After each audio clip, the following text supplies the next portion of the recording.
હોય. સો carbohydrate catabolism વિશે આપણે લાસ્ટ લેક્ચરની અંદર ડિસ્કસ કર્યું. કાર્બોહાઈડ્રેટ કેટાબોલિઝમની અંદર આપણે અલગ અલગ પાથવે ડિસ્કસ કર્યા હતા. એમાં ફર્સ્ટ સ્ટેજ 2 માટેના પાથવે ડિસ્કસ કર્યા હતા. ગ્લુકોઝનું બ્રેકડાઉન પાયરુવેટ અથવા તો એસિટાઇલ કોઇલની અંદર થાય છે. તો એના માટેના પાથવે આપણે પહેલા ડિસ્કસ કર્યા. તો ગ્લુકોઝ બ્રેકડાઉન માટેના ગ્લાયકોલાઇસિસ માટેના 3 પાથવે હતા. એમ્ડન-મેયરોફ પાથવે, પેન્ટોઝ ફોસ્ફેટ પાથવે અને થર્ડ પાથવે છે એન્ટનર-રોડોફ પાથવે. બરાબર. પછી આપણે તો કે પાયરુવેટનું ફોર્મેશન થયું અથવા તો એસિટાઇલ કોઇલનું ફોર્મેશન થયું, તો એનું આગળ કમ્પ્લીટ બ્રેકડાઉન કરવા માટેનો પાથવે ડિસ્કસ કર્યો TCA સાયકલ. TCA સાયકલ પછી તો કે ગ્લાયોક્સેલિક સાયકલ આપણે લાસ્ટ લેક્ચરની અંદર ડિસ્કસ કરી કે આમાંથી જે મેજર પાથવેઝ છે એને આપણે રેગ્યુલેશન પણ ડિસ્કસ કર્યું. નાઉ the next is the catabolism of protein and amino acid. હવે ઘણા ઓર્ગેનિઝમ્સ છે પ્રોટીનને પણ તો કે as a energy source use કરી શકે છે. જ્યારે કાર્બોહાઈડ્રેટ અવેલેબલ ન હોય, પ્રોટીન કન્ટેનિંગ મીડિયામાં આપણે જો બેક્ટેરિયાને ગ્રો કરીએ અથવા તો માઇક્રો ઓર્ગેનિઝમને ગ્રો કરીએ તો ત્યારે એ પ્રોટીનનો પણ એનર્જી સોર્સ તરીકે યુઝ કરી શકે છે. સો પ્રોટીનનું બ્રેકડાઉન કઈ રીતે થાય છે, અમાઇનો એસિડનું બ્રેકડાઉન કઈ રીતે થાય છે, એના વિશે આપણે અહીંયા ડિસ્કસ કરીશું. સો સૌથી પહેલા પ્રોટીન છે. હવે પ્રોટીન આપણે જે મેટાબોલિક પાથવેના અલગ અલગ સ્ટેજ ડિસ્કસ કર્યા હતા. બરાબર. ફર્સ્ટ સ્ટેજમાં શું થતું હતું કે જે મેજર બરાબર મેક્રોમોલેક્યુલ છે એનું બ્રેકડાઉન એના સ્મોલ મોનોમેરિક યુનિટની અંદર થાય છે. કાર્બોહાઈડ્રેટ છે તો એનું બ્રેકડાઉન થઈ અને એમાંથી મોનોસેકેરાઇડ ફોર્મ થતા હતા. બરાબર. ગ્લુકોઝ પછી તો કે ગેલેક્ટોઝ, ફ્રુક્ટોઝ એવા બધા મોનોસેકેરાઇડ્સ છે ફોર્મ થાય કાર્બોહાઈડ્રેટના બ્રેકડાઉનથી. પ્રોટીનનું બ્રેકડાઉન થશે તો એમાંથી અમાઇનો એસિડનું ફોર્મેશન થાય છે એના મોનોમેરિક યુનિટ્સ. એટલે આ જે છે એ શું છે, સ્ટેજ 1 મેટાબોલિઝમની પ્રોસેસ છે. હવે મેજોરિટી ઓર્ગેનિઝમની અંદર તમે પ્રોટીન માટેના પ્રોટીઓલાઇટિક એન્ઝાઇમ્સ પ્રેઝન્ટ હોય છે કે જે પ્રોટીનનું બ્રેકડાઉન કરશે અને એના મોનોમેરિક યુનિટ જે છે અમાઇનો એસિડ એમાં એનું બ્રેકડાઉન કરે છે. બરાબર. એટલે પ્રોટીન જે અમાઇનો એસિડનું બનેલું હશે એ કોમ્પોનેન્ટ અમાઇનો એસિડ બધા એમાંથી છૂટા પડી જશે by using enzyme the proteolytic enzymes. હવે પ્રોટીનમાંથી અમાઇનો એસિડનું ફોર્મેશન પ્રોટીઓલાઇટિક એન્ઝાઇમ્સ દ્વારા થાય છે.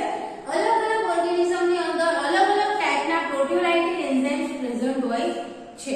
તો એના વિશે આપણે અહીંયા ડિસ્કસ નહીં કરીએ, પણ જે મેઇન કોમ્પોનેન્ટ છે હવે સ્ટેજ 1 ની અંદર અમાઇનો એસિડનું ફોર્મેશન થઈ ગયું. તો અમાઇનો એસિડના બ્રેકડાઉન માટેના આગળ સ્ટેજ 2 અને સ્ટેજ 3 માં કઈ પ્રોસેસ થાય છે અમાઇનો એસિડના કમ્પ્લીટ બ્રેકડાઉન માટે. બરાબર. એના વિશે આપણે અહીંયા ડિસ્કસ કરીશું. So first of all amino acid decarboxylase reaction. હવે અમાઇનો એસિડ છે એનું જનરલ સ્ટ્રક્ચર તમે જોશો તો એની અંદર બે ફંક્શનલ ગ્રુપ પ્રેઝન્ટ હોય છે. બરાબર. અહીંયા તમે જોઈ શકો છો કે આ અમાઇનો એસિડનું કોમન જનરલ સ્ટ્રક્ચર છે કે દરેક અમાઇનો એસિડની અંદર આ ટાઈપનું સ્ટ્રક્ચર જોવા મળે છે. એક સેન્ટ્રલ કાર્બન હશે. બરાબર. કાર્બનની પાસે એક COOH એટલે કાર્બોક્સિલ ગ્રુપ પ્રેઝન્ટ હશે. સેકન્ડ તો કે અમાઇનો ગ્રુપ પ્રેઝન્ટ હશે NH2. બરાબર. પ્લસ એક હાઇડ્રોજન મોલેક્યુલ હશે અને એક R ગ્રુપ હશે. હવે જે R છે R એટલે શું કે R ની જગ્યાએ અલગ અલગ કાર્બન ચેઇન પ્રેઝન્ટ હશે. બરાબર. અલગ અલગ ગ્રુપ R ની જગ્યાએ પ્રેઝન્ટ હોય છે અને એના આધારે અમાઇનો એસિડના અલગ અલગ ટાઈપ છે. બરાબર. તો R છે R ના બેઝિસ ઉપરથી દરેક અમાઇનો એસિડ એકબીજાથી અલગ પડે છે. R તરીકે જો હાઇડ્રોજન પ્રેઝન્ટ હોય તો એક અમાઇનો એસિડ થશે.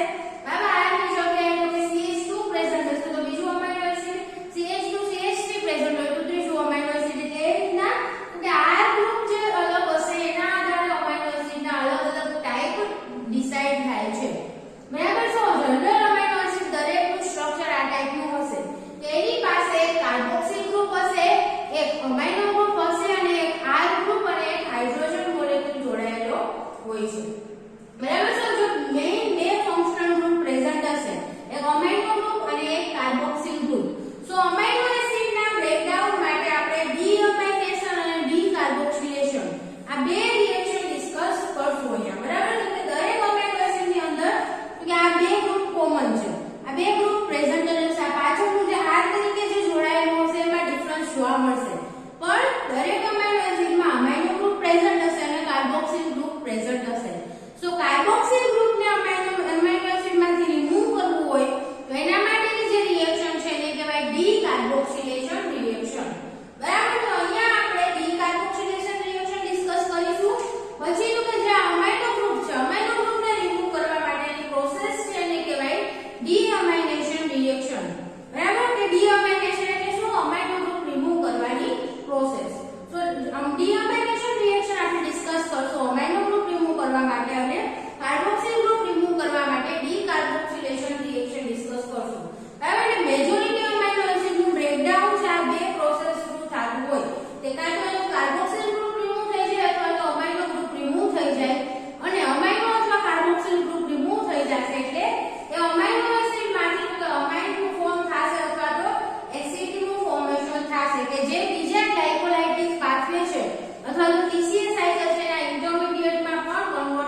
બાકીનું જે મોલેક્યુલ રહ્યું છે એને શું કહેવાય? અમાઇન. બરાબર, અમાઇન ફોર્મ થશે કેમ કે એસિડ ગ્રુપ છે એ રિમૂવ થઈ ગયું છે. અમાઇનો એસિડ ની અંદર બે ગ્રુપ પ્રેઝન્ટ હોય છે, અમાઇનો ગ્રુપ અને એસિડ ગ્રુપ. બરાબર, એસિડ એટલે કે કાર્બોક્સિલ ગ્રુપ. એટલે કાર્બોક્સિલ ગ્રુપ એસિડ ગ્રુપ છે રિમૂવ થઈ ગયું છે એટલે અમાઇનો એસિડ માંથી બાકી રહેશે શું રહેશે? તો કે અમાઇન છે એનું ફોર્મેશન થાય છે. હિસ્ટીડીન હશે તો હિસ્ટીડીન માંથી હિસ્ટામાઇન નું ફોર્મેશન થાય છે. બરાબર, ગ્લુટામિક એસિડ હશે તો એમાંથી ગ્લુટામાઇન નું ફોર્મેશન થશે એટલે કે અમાઇનો ગ્રુપ જે છે એ રહેશે બાકી, અમાઇન નું ફોર્મેશન થાય છે. Clear? So this is known as the decarboxylation reaction. અને આના માટે અલગ અલગ ડીકાર્બોક્સિલેઝ એન્ઝાઇમ માઇક્રોઓર્ગેનિઝમ ની અંદર પ્રેઝન્ટ હોય છે. બરાબર, સ્પેસિફિક અમાઇનો એસિડ માટેના ડીકાર્બોક્સિલેઝ એન્ઝાઇમ છે એ ઓર્ગેનિઝમ ની અંદર પ્રેઝન્ટ હશે. નાઉ પાયરિડોક્સિલ ફોસ્ફેટ વર્ક્સ એઝ અ કોએન્ઝાઇમ. બરાબર, બધા જ ડીકાર્બોક્સિલેઝ એન્ઝાઇમ છે એના માટે પાયરિડોક્સિલ ફોસ્ફેટ એઝ અ કોએન્ઝાઇમ વર્ક કરે છે. પાયરિડોક્સિલ ફોસ્ફેટ ની પ્રેઝન્સ માં ડીકાર્બોક્સિલેશન રિએક્શન થશે. બરાબર, નાઉ એક્સેપ્શન. હવે આમાં એક્સેપ્શન જોવા મળે છે. કયું એન્ઝાઇમ? તો કે હિસ્ટીડીન ડીકાર્બોક્સિલેઝ. ઓકે, મેજોરિટી બધા એન્ઝાઇમ ની અંદર પાયરિડોક્સિલ ફોસ્ફેટ એઝ અ કોએન્ઝાઇમ વર્ક કરે છે બધા જ ડીકાર્બોક્સિલેઝ એન્ઝાઇમ માટે. પણ તો કે હિસ્ટીડીન ડીકાર્બોક્સિલેઝ એન્ઝાઇમ છે એ એક્સેપ્શન છે કે જેમાં કોફેક્ટર તરીકે શું હશે? પાયરુવેટ. બરાબર, પાયરુવેટ હિસ્ટીડીન ડીકાર્બોક્સિલેઝ માટે એઝ અ કોફેક્ટર વર્ક કરે છે. બાકીના બધા ડીકાર્બોક્સિલેઝ ની અંદર પાયરિડોક્સિલ ફોસ્ફેટ છે એઝ અ કોએન્ઝાઇમ વર્ક કરશે. બરાબર, એન્ઝાઇમની એક્ટિવિટીમાં હેલ્પ કરે છે એઝ અ કોએન્ઝાઇમ. પાયરિડોક્સિલ ફોસ્ફેટ વર્ક કરે છે બધા જ ડીકાર્બોક્સિલેઝ માટે. બરાબર, અમાઇનો એસિડ માટેના સ્પેસિફિક ડીકાર્બોક્સિલેઝ એન્ઝાઇમ હશે. હિસ્ટીડીન છે તો હિસ્ટીડીન માટેનો હિસ્ટીડીન ડીકાર્બોક્સિલેઝ. બરાબર, આર્જિનિન હશે તો આર્જિનિન ડીકાર્બોક્સિલેઝ. એ રીતના અલગ અલગ એન્ઝાઇમ માટેના અલગ અલગ અમાઇનો એસિડ માટેના કાર્બોક્સિલેઝ ડીકાર્બોક્સિલેઝ એન્ઝાઇમ અલગ અલગ હશે. નાઉ ડીકાર્બોક્સિલેઝ ઇઝ ઇરિવર્સિબલ. ઓકે, બધા જ ડીકાર્બોક્સિલેઝ એન્ઝાઇમ જે કેવા છે? ઇરિવર્સિબલ એન્ઝાઇમ છે. એટલે આ રિએક્શન આપણે સિંગલ સાઇડેડ એરો દ્વારા બતાવેલી છે. એનો મીનિંગ શું છે? તો કે ડીકાર્બોક્સિલેશન ની જે પ્રોસેસ થાય છે કેવી છે? ઇરિવર્સિબલ પ્રોસેસ છે. અથવા તો ડીકાર્બોક્સિલેઝ એન્ઝાઇમ છે એ કેવા છે? ઇરિવર્સિબલ એન્ઝાઇમ છે. એટલે કે સબસ્ટ્રેટ માંથી પ્રોડક્ટ નું ફોર્મેશન થાય છે પણ રિવર્સ ડાયરેક્શનમાં રિએક્શન સેમ એન્ઝાઇમ દ્વારા થશે નહીં. બરાબર, એક વખત અમાઇનો એસિડ માંથી અમાઇન નું ફોર્મેશન થઈ ગયું અને CO2 રિમૂવ થઈ ગયું પછી આ રિએક્શન રિવર્સ સેમ એન્ઝાઇમ દ્વારા થઈ શકતી નથી. બરાબર, રિવર્સ રિએક્શન થઈ શકતી નથી એટલે એન્ઝાઇમ કેવા છે? ઇરિવર્સિબલ છે, ડીકાર્બોક્સિલેઝ enzymes. That's why it is not important in the biosynthesis of amino acid. So all the decarboxylase enzymes are irreversible એટલે irreversible છે તો amino acid biosynthesis ની અંદર એનો કોઈ રોલ નથી. બરાબર, જો રિવર્સિબલ હોય તો એ અમાઇન માંથી amino acid બનાવવામાં હેલ્પ કરી શકે. જો રિવર્સિબલ એન્ઝાઇમ હોય તો amino acids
બરાબર.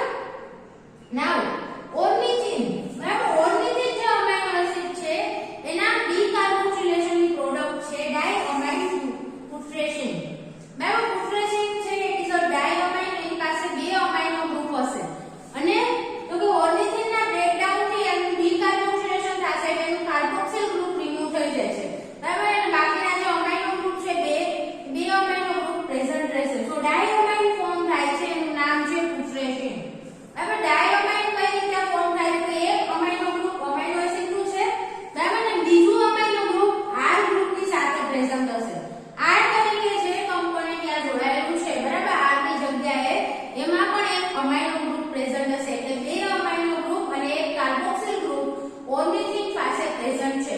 હવે ડીકાર્બોક્સિલેશન થશે એટલે એનું કાર્બોક્સિલ ગ્રુપ રિમૂવ થઈ જાય છે, પણ તો કે બે અમાઇનો ગ્રુપ રહેશે એટલે જે ફોર્મ થાય છે ઇટ ઇઝ અ ડાયઅમાઇન. બરાબર. બે amino group containing molecule form થશે, તેનું નામ છે પુટ્રેસિન. હવે putrescine is a essential growth factor for the several organisms. બરાબર. ઘણા ઓર્ગેનિઝમ ની અંદર કે આ પુટ્રેસિન છે એ ગ્રોથ ફેક્ટર તરીકે પણ વર્ક કરે છે. એટલે આ રીતના કે ડીકાર્બોક્સિલેશન ની પ્રોડક્ટ છે એ ઓર્ગેનિઝમ માટે ઘણી વખત ઇમ્પોર્ટન્ટ હોઈ શકે છે. સો ડીકાર્બોક્સિલેશન ની પ્રોડક્ટ ઓર્ગેનિઝમ માટે ઘણા બધા વર્ક કરવા માટે યુઝ થઈ શકે છે. પ્લસ તમે જે ડીકાર્બોક્સિલેશન પ્રોડક્ટ છે એનું કમ્પ્લીટ બ્રેકડાઉન પણ થઈ શકે છે. કમ્પ્લીટ બ્રેકડાઉન થશે તો એમાંથી એનર્જી રિલીઝ થાય છે. પછી તો કે ડીકાર્બોક્સિલેશન ની પ્રોડક્ટ છે એ બીજા કોઈ મોલેક્યુલના સિન્થેસિસ માટે પણ યુઝ થઈ શકે. For example fatty acid synthesis માટે અથવા તો બીજા કોઈ બાયોમોલેક્યુલના સિન્થેસિસમાં પણ હેલ્પ કરી શકે છે. સો ડીકાર્બોક્સિલેશન પ્રોડક્ટ છે એ બાયોસિન્થેસિસ ની અંદર પણ એનો રોલ હશે. બરાબર. અમાઇનો એસિડના બાયોસિન્થેસિસ માટે નહીં પણ બીજા મોલેક્યુલના સિન્થેસિસ માટે તો કે પાર્ટિસિપેટ ઘણી વખત કરે છે. એટલે કે આ જે ડીકાર્બોક્સિલેશન પ્રોડક્ટ છે એનું પણ સેલની અંદર ઇમ્પોર્ટન્સ છે. બરાબર. આ રીતે કે ઘણી ડીકાર્બોક્સિલેશનની પ્રોસેસ છે એ બાયોલોજીકલ વર્ક કરવા માટે સેલની અંદર કોઈ પર્ટિક્યુલર ફંક્શન માટે ઇમ્પોર્ટન્ટ હોઈ શકે છે અથવા તો કે બીજા કમ્પોનેન્ટના સિન્થેસિસમાં પણ હેલ્પ કરશે. અને કે આ ડીકાર્બોક્સિલેશન પ્રોડક્ટ છે એનું કમ્પ્લીટ બ્રેકડાઉન પણ થઈ શકે અને એમાંથી એનર્જી રિલીઝ થાય છે જો કમ્પ્લીટ બ્રેકડાઉન થાય તો. બરાબર. કમ્પ્લીટ બ્રેકડાઉન થાય એટલે શું કે કેટાબોલિક પાથવે થઈ ગયો એનર્જી જનરેશન માટે. So this was all about the amino acid decarboxylation. બરાબર. મેઇન જે રિએક્શન છે અમાઇનો એસિડના બ્રેકડાઉન માટેની. એક વખત કાર્બોક્સિલ ગ્રુપ રિમૂવ થઈ જશે એટલે પછી શું વધશે તો અમાઇન ગ્રુપ વધે છે ખાલી. એટલે જે મોલેક્યુલ બાકી રહેશે એ શું કહેવાશે એને અમાઇન. અને આ જે અમાઇન છે એ ઘણી બધી અલગ અલગ પાથવે થ્રુ એનું બ્રેકડાઉન થઈ શકે છે અને બીજી ઘણી પ્રોસેસમાં એનો રોલ છે. અને જે CO2 છે CO2 એન્વાયરમેન્ટમાં રિલીઝ થઈ શકે. બરાબર. કાર્બન ડાયોક્સાઇડ જે પ્રોડ્યુસ થયું છે એ એન્વાયરમેન્ટમાં ડાયરેક્ટલી રિલીઝ થઈ જશે. Clear? So this is the decarboxylation reaction. Now the second mechanism for the amino acid catabolism is the amino acid deaminases. બરાબર. તો amino acid deamination ની પ્રોસેસ થી પણ amino acid નું કેટાબોલિઝમ થઈ શકે છે. હવે ફર્સ્ટ આપણે શું જોયું તો કે ડીકાર્બોક્સિલેઝ. એમાં કાર્બોક્સિલ ગ્રુપ છે એ રિમૂવ થાય છે જ્યારે ડીઅમાઇનેસિસ એન્ઝાઇમ છે અથવા તો ડીઅમાઇનેશન જે રિએક્શન છે એની અંદર અમાઇનો ગ્રુપ રિમૂવ થશે. અમાઇનો એસિડ નો જે અમાઇનો ગ્રુપ છે એ રિમૂવ થશે એટલે પાછળ જે વધશે શું હશે એસિડ વધે છે. બરાબર. જે મોલેક્યુલ હશે એ કયો હશે તો કે એસિડ મોલેક્યુલ હશે. એની પાસે COOH ગ્રુપ પ્રેઝન્ટ હશે. અમાઇનો ગ્રુપ રિમૂવ થઈ ગયું હશે. જો અમાઇનો એસિડ ડીઅમાઇનેસિસ છે અથવા તો ડીઅમાઇનેશનની જે પ્રોસેસ છે એ ત્રણ અલગ અલગ મિકેનિઝમ થી થઈ શકે છે. હવે ફર્સ્ટ મિકેનિઝમ છે ઓક્સિડેટિવ ડીઅમાઇનેશન, સેકન્ડ મિકેનિઝમ છે નોન ઓક્સિડેટિવ ડીઅમાઇનેશન અને થર્ડ મિકેનિઝમ છે ટ્રાન્સએમિનેશન. હવે ત્રણ અલગ અલગ મિકેનિઝમ દ્વારા અમાઇનો એસિડનું ડીઅમાઇનેશન થઈ શકે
કરવા માટે અમાઇનો એસિડનું બ્રેકડાઉન થતું હોય, બરાબર, અમાઇનો એસિડનું કમ્પ્લીટ બ્રેકડાઉન કરવું હોય તો ત્યારે એનું અમાઇનો ગ્રુપ છે એ આલ્ફા કીટો ગ્લુટરેટ દ્વારા એક્સેપ્ટ કરવામાં આવશે અને આલ્ફા કીટો ગ્લુટરેટ છે અમાઇનો ગ્રુપને એક્સેપ્ટ કરે છે, તો ફાઇનલ અમાઇનો ગ્રુપ એક્સેપ્ટર તરીકે વર્ક કરે છે અને આલ્ફા કીટો ગ્લુટરેટમાંથી ગ્લુટામેટનું ફોર્મેશન થશે.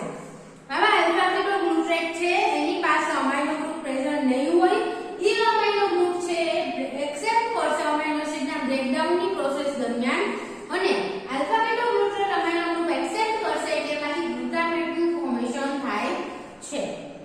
બરાબર. હવે આ જે ગ્લુટામેટ ફોર્મ થયું, બરાબર, ગ્લુટામેટનું ઓક્સિડેટિવ ડીઓમાઇનેશન થશે. ગ્લુટામેટ છે એનું સ્ટ્રક્ચર તમે અહીંયા જોઈ શકો છો, COO- CH NH3+ CH2 CH2 COO-. આ છે ગ્લુટામેટ અમાઇનો એસિડનું સ્ટ્રક્ચર છે. બરાબર, અમાઇનો એસિડ છે કેમ કે અમાઇનો એસિડ જેવું સ્ટ્રક્ચર છે, બરાબર, કાર્બોક્સિલ ગ્રુપ છે, અમાઇનો ગ્રુપ છે અને કાર્બનની હારે એક હાઇડ્રોજન જોડાયેલું છે અને આ જે છે એને શું કહેવાય, R ગ્રુપ. બરાબર, આપણે જે આપણે અમાઇનો એસિડનું કોમન સ્ટ્રક્ચર જોયું હતું એમાં કાર્બન હારે ચોથું કોમ્પોનન્ટ કયું જોડાયેલું હતું, R ગ્રુપ. એટલે આ જે છે CH2 CH2 COO- એને કહેવાશે R group for the glutamate.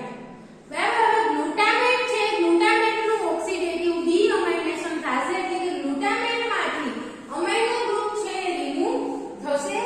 સો અહીંયા H2O નું એડિશન થશે અને એન્ઝાઇમ છે ગ્લુટામેટ ડિહાઇડ્રોજિનેઝ એન્ઝાઇમ. બરાબર, ડિહાઇડ્રોજિનેશનની રિએક્શન થાય છે, ઓક્સિડેશન થાય છે, એટલા માટે એન્ઝાઇમ કયો છે, ગ્લુટામેટ ડિહાઇડ્રોજિનેઝ.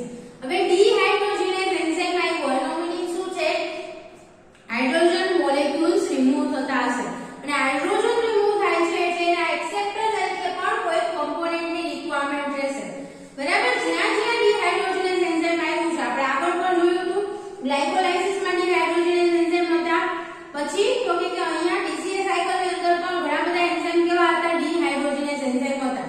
બરાબર, પાયરુવેટ ડિહાઇડ્રોજિનેઝ, આઇસોસિટ્રેટ ડિહાઇડ્રોજિનેઝ, આલ્ફા કીટો ગ્લુટરેટ ડિહાઇડ્રોજિનેઝ. તો જ્યાં ડિહાઇડ્રોજિનેઝ એન્ઝાઇમ આવે છે ત્યાં H+ ને એક્સેપ્ટ કરવા માટે NAD+ નો યુઝ થાય છે એઝ અ કોફેક્ટર. બરાબર, NAD+ યુઝ થશે, NAD+ ને હાઇડ્રોજન એક્સેપ્ટ કરશે અને એમાંથી NADH નું ફોર્મેશન થાય છે. બરાબર, હાઈ એનર્જી મોલેક્યુલ NADH નું અહીંયા ફોર્મેશન થયું. સો એનર્જી રિલીઝ થશે ડિહાઇડ્રોજિનેશનની પ્રોસેસ દરમિયાન, ઇલેક્ટ્રોન પ્રોટોન રિલીઝ થાય છે. બરાબર, એનર્જી રિલીઝ થાય છે. સો ગ્લુટામેટમાંથી તો કે આલ્ફા કીટો ગ્લુટરેટનું ફોર્મેશન થશે. આ જે અમાઇનો ગ્રુપ છે એ ગ્લુટામેટમાંથી રિમૂવ થઈ જાય છે. બરાબર, ગ્લુટામેટ ડિહાઇડ્રોજિનેઝ એન્ઝાઇમ દ્વારા અમાઇનો ગ્રુપ રિમૂવ થશે અને આ ગ્લુટામેટમાંથી તો આલ્ફા કીટો ગ્લુટરેટનું ફોર્મેશન થાય છે પ્લસ અમાઇનો ગ્રુપ છે એને જો 4+ ના ગ્રુપમાં છૂટું પડે છે. બરાબર, NH+4 ના ફોર્મમાં તો અમાઇનો ગ્રુપ રિમૂવ થશે. હવે આ આલ્ફા કીટો ગ્લુટરેટ છે પાછું અહીંયા ઉપર અમાઇનો એસિડ બ્રેકડાઉન રિએક્શનમાંથી અમાઇનો ગ્રુપ એક્સેપ્ટ કરવા માટે અહીંયા રેડી થઈ જશે. બરાબર, પાછું આલ્ફા કીટો ગ્લુટરેટ બની ગયું, પાછું એ જશે ત્યાં કે જ્યાં અમાઇનો એસિડનું બ્રેકડાઉન થતું હશે ત્યાં. અમાઇનો એસિડના બ્રેકડાઉનથી જે અમાઇનો ગ્રુપ રિલીઝ થશે આલ્ફા કીટો ગ્લુટરેટ એક્સેપ્ટ કરશે, પાછું આલ્ફા કીટો ગ્લુટરેટમાંથી શું બનશે તો કે ગ્લુટામેટનું ફોર્મેશન થાય છે. ગ્લુટામેટ ફોર્મ થઈ ગયું, ગ્લુટામેટ ડિહાઇડ્રોજિનેઝ એન્ઝાઇમ દ્વારા ગ્લુટામેટનું તો કે ઓક્સિડેશન થશે અને એ પ્રોસેસ દ્વારા પાછું આલ્ફા કીટો ગ્લુટરેટ ફોર્મ થશે. અમાઇનો ગ્રુપ છે NH4+ ના ફોર્મમાં રિલીઝ થઈ જશે, આલ્ફા કીટો ગ્લુટરેટ પાછું ફ્રી થઈ ગયું. એટલે આ રીતના જ્યારે અમાઇનો એસિડનો એનર્જી જનરેશન માટે યુઝ થતો હોય ત્યારે અમાઇનો એસિડનો અમાઇનો ગ્રુપ છે એ આલ્ફા કીટો ગ્લુટરેટ દ્વારા એક્સેપ્ટ થશે અને આલ્ફા કીટો ગ્લુટરેટ અમાઇનો ગ્રુપ એક્સેપ્ટ કરે એટલે જે મોલેક્યુલ ફોર્મ થાય એને શું કહેવાય, ગ્લુટામેટ. પછી ગ્લુટામેટનું તો કે ઓક્સિડેટિવ ડીઓમાઇનેશન થશે. ઓક્સિડેટિવ ડીઓમાઇનેશનની પ્રોસેસ દ્વારા ગ્લુટામેટમાંથી પાછું આલ્ફા કીટો ગ્લુટરેટ બની જશે અને અમાઇનો ગ્રુપ છે અમોનિયાના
બરાબર NH ની જગ્યાએ ઓક્સિજન મોલેક્યુલ જોડાઈ જશે અને નાઇટ્રોજન છે અમીનો ગ્રુપ છે એ અમોનિયાના ફોર્મમાં રિલીઝ થઈ જાય છે સો આ પણ શું થાય ડીઅમાઇનેશન રિએક્શન થઈ કે અમોનિયા છે એટલે એનો રિએક્શન રિલીઝ થાય છે અમાઇનો ગ્રુપ છે જે બરાબર અમાઇનો એસિડ નો અમાઇનો ગ્રુપ છે અમોનિયાના ફોર્મમાં રિલીઝ થઈ જાય છે અને આ જે સ્ટ્રક્ચર ફોર્મ થયું બરાબર જો અહીંયા H પ્રેઝન્ટ હશે અહીંયા R ની જગ્યાએ જો H પ્રેઝન્ટ હશે તો એ કેવું સ્ટ્રક્ચર બનાવશે પાયરુવેટ બરાબર એ સ્ટ્રક્ચર ફોર્મ થાય છે એને કહેવાય પાયરુવેટ એટલે કે સેરીન નું ડીઅમાઇનેશન થશે નોન ઓક્સિડેટિવ ડીઅમાઇનેશન તો સેરીન માંથી પાયરુવેટ નું ફોર્મેશન થાય છે અને જો થ્રીઓનિન નું નોન ઓક્સિડેટિવ ડીઅમાઇનેશન થશે એમાંથી આલ્ફા કીટો ગ્લુટારેટ નું ફોર્મેશન થાય છે બરાબર આલ્ફા કીટો ગ્લુટારેટ નથી ગ્લુટારેટ છે ખાસ યાદ રાખજો આલ્ફા કીટો ગ્લુટારેટ નું ફોર્મેશન થાય છે બરાબર એટલે સેરીન થ્રીઓનિન અને આના માટેના એન્ઝાઇમ કયા હશે સેરીન ના ડીઅમાઇનેશન માટેનો એન્ઝાઇમ છે સેરીન ડીઅમાઇનેઝ અને થ્રીઓનિન ના ડીઅમાઇનેશન માટેનો એન્ઝાઇમ છે થ્રીઓનિન ડીઅમાઇનેઝ બરાબર અને આ જે સ્ટેપ છે H2O ના એડિશન નું એ નોન એન્ઝાઇમેટિક સ્ટેપ છે બરાબર એટલે એ સ્ટેપ ની અંદર એન્ઝાઇમ નું ઇન્વોલ્વમેન્ટ થતું નથી સો આ ડીઅમાઇનેઝ નું કામ શું છે કે અહીંયા H2O નું રિમૂવલ કરવા માટે હેલ્પ કરે છે એટલા માટે એને ડિહાઇડ્રેટેઝ એન્ઝાઇમ પણ કહેવામાં આવે છે બરાબર કે સેરીન થ્રીઓનિન છે એમાંથી H2O મોલેક્યુલ રિલીઝ કરે છે એટલા માટે બંને એન્ઝાઇમ ને ડિહાઇડ્રેટેઝ એન્ઝાઇમ પણ કહી શકાય અને આ જે H2O એડિશન નું જે સ્ટેપ છે બરાબર એમિનો એસિડ ફોર્મ થઈ ગયું પછી એની અંદર જે H2O એડ થવાની પ્રોસેસ છે કેવી છે નોન એન્ઝાઇમેટિક પ્રોસેસ છે H2O અહીંયા એડ થશે અને NH નું રિમૂવલ થશે અમોનિયાના ફોર્મમાં